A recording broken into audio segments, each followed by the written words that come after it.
In the Effective Room Arrangement Case Study by Evertson and Poole at the Ira Center, they study 3 different types of classroom management and room arrangement skills. The first 2 are based upon easily distracted children. The second one is based upon very active children, the ones that just kind of move around a lot in the classroom, have a hard time sitting still.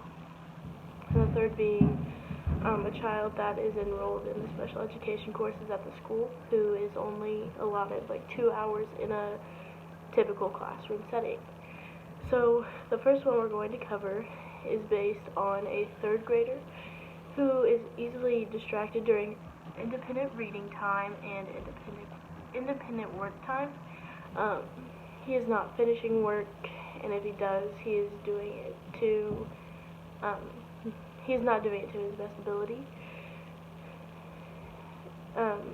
He was initially moved to the corner of the classroom, or he was initially seated in the back corner of the classroom, and I propose that, let me try to show you. So the star is where he is currently seated, and I propose that he is moved to the corner by the chalkboard and the bookcase. I think that this will really help him in completing his work. He'll be right in front of the teacher during teaching lessons. It's easy accessibility around the back end of the classroom, straight to the teacher's desk, and then straight to the door from there. And then, like I said, he'll be right by the chalkboard. The trash can's right to the right of the chalkboard, so he won't be like going through desks and going by his friends and things like that. The goals of this case study were to increase the quantity of on-task work, which I think will help with him being directly next to the teacher's desk and the chalkboard. It gives them ability to ask questions and run by the teacher's desk if he has any questions. She can also keep an eye on him. If he starts talking, she'll have a closer view.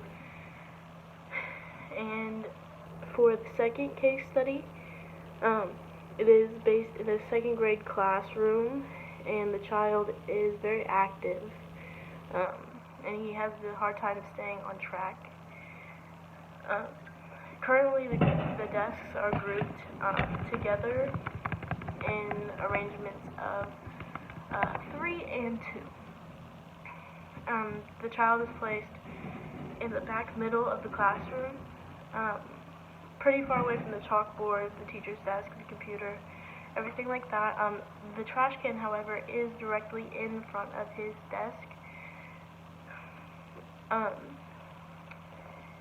And I believe that he is having a hard time staying on task and being very active because there's a lot of high traffic through that area.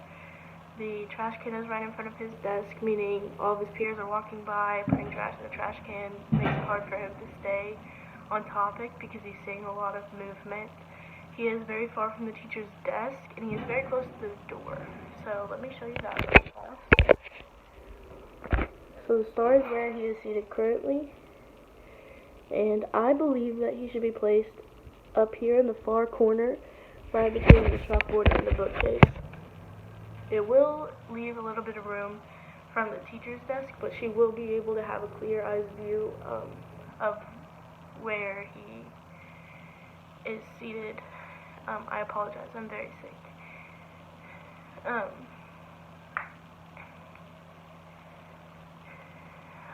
Some of the goals for this case study were to minimize distraction and maximize access and movement in the classroom.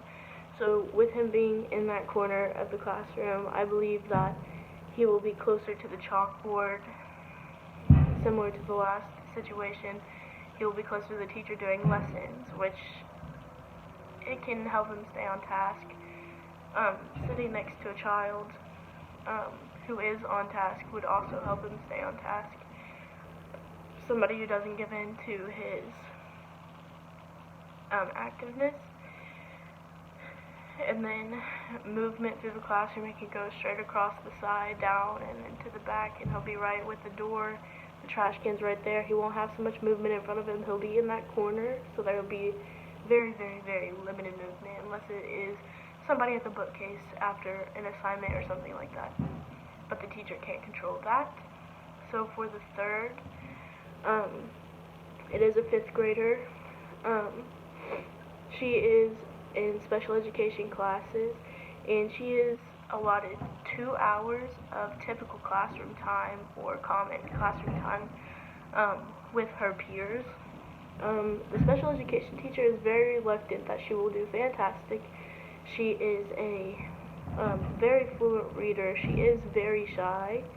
And for this case study, they needed you to